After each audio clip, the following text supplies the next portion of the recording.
Hi, welcome to Not by the Book, reality-based cooking made your way. I'm Daniel Wingate.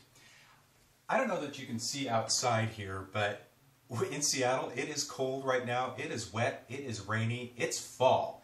And with the holidays right around the corner, and when I start thinking of fall, I start thinking of all that great food that you serve around the fall time. All the soups, all the stews, all the gravies, the sauces, all the stuff that just fills your house full of those great smells that just say, I'm home. And that's where we're going to start here. And the basics that we're going to start with, and one of the most important ingredients and versatile ingredients that you should have in your refrigerator or freezer, is stock. Now you can go out and buy it, that's fine, but it's the simplest thing in the world to make, and everybody should be able to do this at home and not spend a lot of money buying stock out of a can or out of a carton. It's real easy to do. Now there are two things that we're going to try and teach you here at Not by the Book. The first is reality cooking. I'm a big fan of recipes. I have 100 cookbooks out there that I use. I go through them. I try new recipes all the time. But here's the thing. A lot of people get really hung up on every minute ingredient in a recipe, and you'll go out and you'll purchase something that you probably will never use again just so that you can use it in that one recipe. That's not reality. It's also not a whole lot of fun, and it's not economical. And that's the second thing we're going to try to teach you here at Not by the Book, is how to cook cheap. How to do it and stretch those food dollars, which is especially important in today's economic market. Now, what we're going to start with is the most versatile of all stocks, and that's chicken stock. And I'd like you to take a look at something.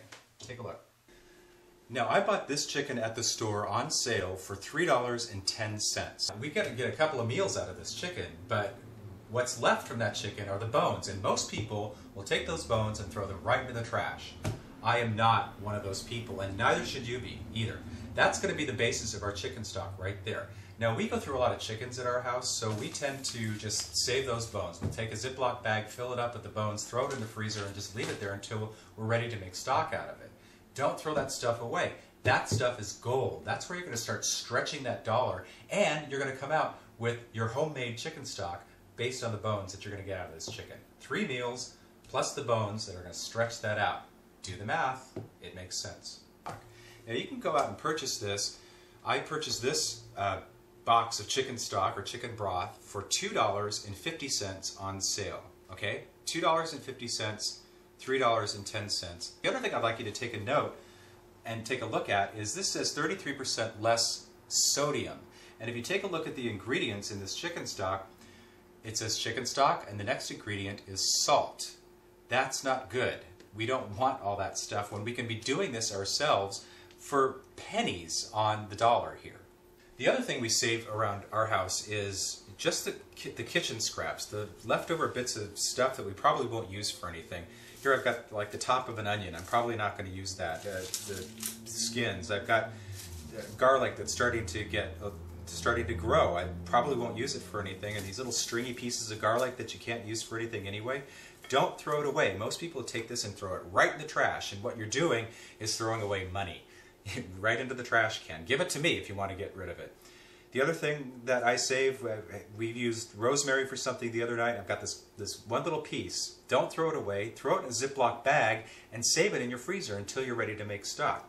Handful of carrots. Probably not going to use those for anything either. So again, saving it in a Ziploc bag in the freezer and using it in my stock. This is where you start stretching those food dollars out. This is where you're going to start building the backbone of your stock right here. And it all is just the stuff that you probably would throw away anyway. Don't do it. Save it.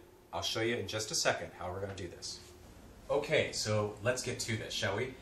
I've got a stock pot here. If you don't have a stock pot, you can use a roasting pot or whatever you've got. Something that's going to hold a lot of water, because you're going to need that. Take the bones. Now watch very carefully, because this is very tricky. Take the bones. Now watch the trick. Dump them into your stock pot. It's that simple, okay? Fill it full of cold water and stick it on the stove. Now watch the other trick. It's coming up. Hold on. Okay, now I'm going to take this and put it on the stove. It's got cold water and it's got the bones. And here's the trick, okay? Take your stove and turn it on high. That's it. When it gets to a boil, then you're going to take this and reduce the heat to a simmer and let it go for about 3 to 5 hours. That's all you have to do. I promise. Wait, watch.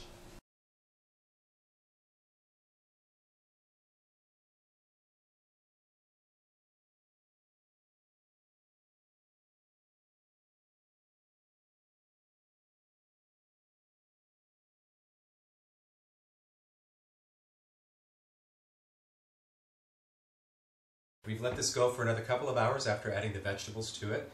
It simmered there. We made sure there was enough water in it to keep it going. And we're left with this great pot of stock. Oh boy, and the smell, if you could smell this, you'd want to make it right away. What I'll do is I'll probably take this and strain it off, put it in a plastic container, let it cool down some, put it in the refrigerator to cool completely. The fat will rise to the top, so you want to take that off and use it for something else or just toss that away. And you can have this stock to use for soups, for stews, for gravies, for braising your turkey, your chicken, pork, what have you. In either case, you're left with this great amount of stock that's going to add a dimension of flavor to your cooking for other recipes that we're going to go into in the series. Now, that's it for roasted chicken stock from Not By The Book. I'm Daniel Wingate. For more information, please contact us at notbythebook.com. Information's at the bottom of your screen. And join us next time for beef stock done 2 ways. That's it. Have a good day. Thanks for joining us. Bye-bye.